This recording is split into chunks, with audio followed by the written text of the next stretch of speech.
നമസ്കാരം. റാഫ്റ്റോ ക്രിക്കറ്റിലേക്ക് ഏവർക്കും സ്വാഗതം. ഇനി ഉറപ്പിച്ചു പറയാം, മുംബൈ ഇന്ത്യൻസ് ട്രാക്കിലായി കഴിഞ്ഞു. എതിരാളികൾ ഭയക്കണം. തകർപ്പൻ ജയം തന്നെയാണ് SRHന് മേൽ അവർ നേടിയിരിക്കുന്നത്. 4 വിക്കറ്റിൻ്റെ വിജയം. SRH നിശ്ചിത 20 ഓവറുകളിൽ 5 വിക്കറ്റിന് 162 റൺസ് അടിച്ചപ്പോൾ 18.1 ഓവറുകളിൽ 6 വിക്കറ്റ് നഷ്ടത്തിൽ വിജയലക്ഷ്യം മറികടന്ന മുംബൈ ഇന്ത്യൻസ് 4 വിക്കറ്റിൻ്റെ തകർപ്പൻ ജയം. ഇതൊരു ടീം വർക്കിൽ പൂത്ത വിജയമാണ്. അവർക്ക് ഒരുപാട് ആശ്വാസം നൽകുന്നൊരു വിജയം എന്ന് പറയണം. കാരണം വിൽ ജാക്സ് ഫോമിലെല്ലാം എന്നുള്ള ആശങ്കയുണ്ടായിരുന്നു. അങ്ങ് തീർന്നു കിട്ടി. അദ്ദേഹം ബാറ്റ് കൊണ്ടും ബോൾ കൊണ്ടും മികച്ച രൂപത്തിൽ ഈ കളിയിൽ തൻ്റെ സംഭാവന നൽകി. പിന്നെ ക്യാപ്റ്റൻ ഫാൻറ്റാസ്റ്റിക് എപ്പോഴും എന്ന പോലെ തന്നെ മികച്ച പ്രകടനം ഹാർദിക് പാണ്ഡ്യയിൽ നിന്ന്. ജസ്പ്രീത് ബുംറയുടെ മികച്ച ബൗളിംഗ് പ്രകടനം. റിയാൻ റിക്കിൾട്ടൺ തൻ്റെ വീണ്ടെടുത്ത ഫോം തുടരുന്ന കാഴ്ച. പക്ഷെ ഒരു ആശങ്ക ഇപ്പോഴും രോഹിത് ശർമ്മയുടേതാണ്. അദ്ദേഹത്തിൽ നിന്ന് കൂടുതൽ നീണ്ട ഇന്നിങ്സുകൾ പ്രതീക്ഷിക്കുന്നു. സൂപ്പർ സിക്സറുകളൊക്കെ അദ്ദേഹം പറത്തിയിരുന്ന 3 സിക്സറുകൾ അദ്ദേഹത്തിൻ്റെ വകയുണ്ടായിരുന്നു.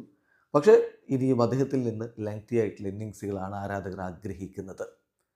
എന്തായാലും കളിയിൽ ആദ്യം ബാറ്റ് ചെയ്ത് SRH നിശ്ചിത 20 ഓവറുകളിൽ 5 വിക്കറ്റ് 162 റൺസ്. അവർക്ക് വേണ്ടി അഭിഷേക് ശർമ്മ മികവ് തുടർന്നു. അദ്ദേഹം 28 പന്തിൽ 7 ഫോറുകളുടെ സഹായത്തോടെ 40 റൺസ് അടിച്ചപ്പോൾ ട്രാവിസ് ഹെഡ് 29 പന്തിൽ നിന്ന് 3 ഫോറുകളുടെ സഹായത്തോടെ 28 റൺസാണ് അടിച്ചത്.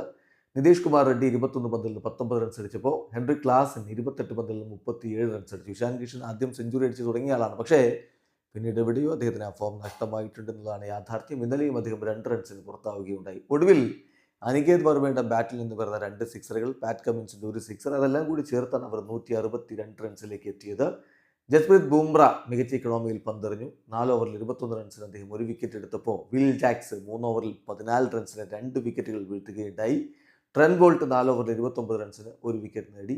നായകൻ ഹാർദിക് പാണ്ഡ്യ 4 ഓവറിൽ 42 റൺസിന് 1 വിക്കറ്റ് എടുത്തു. മറുപടി ബാറ്റിങ്ങിൽ മുംബൈ ഇന്ത്യൻസിനായിട്ട് രോഹിത് ശർമ്മ അടിച്ചാണ് തുടങ്ങിയത്. 3 സിക്സറുകൾ അദ്ദേഹത്തിൻ്റെ ബാറ്റിൽ നിന്ന് വന്നു. 16 പന്തിൽ 26 റൺസ് എടുത്ത് നിൽക്കവേ പാറ്റ് കമ്മിൻസിൻ്റെ പന്തിൽ ട്രാവിസ് ഹെഡ് പിടിച്ച് അദ്ദേഹം മടങ്ങി. റിക്കിൾട്ടൺ 23 പന്തിൽ നിന്ന് 5 ഫോറുകളുടെ സഹായത്തോടെ 31 റൺസ്. വിൽ ജാക്സ് 26 പന്തിൽ നിന്ന് 3 ഫോറും 2 സിക്സും അടക്കം 36 റൺസ്.